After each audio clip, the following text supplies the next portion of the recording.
It sits almost exactly on latitude 30, which is 1/3 of the way between the North Pole and the equator.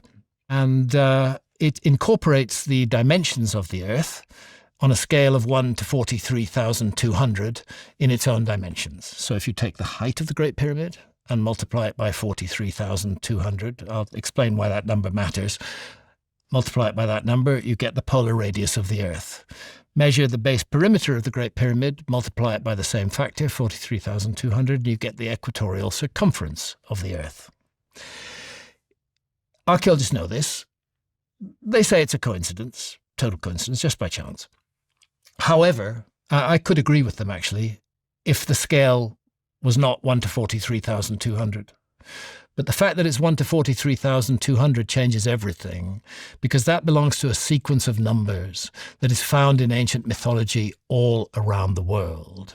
And those numbers are all multiples of the number 72. So the fact that one of those numbers is the scale used to encode the dimensions of the Earth in the Great Pyramid cannot be accidental, in my view. What it suggests is that incorporated into the building of the Great Pyramid was knowledge that was not supposed to have existed 4,500 years ago.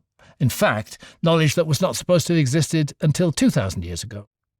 The incorporation of precession in the structure of the Great Pyramid says to me that that knowledge is much older. Yeah, right. And when you take that height and multiply it by 43,200, you get the polar radius of the Earth.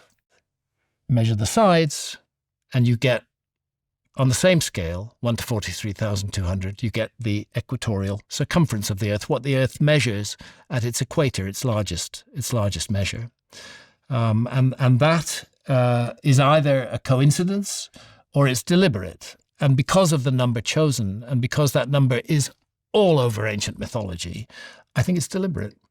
That means that they must have known the circumference of the Earth? Yeah. It means that they knew the circumference of the Earth, and it means they chose a place to put the Great Pyramid, which also was relevant. This is just a fraction off latitude 30 degrees north, so therefore 1/3 of the way between the equator and the North Pole. What it's telling us is this monument speaks to the Earth.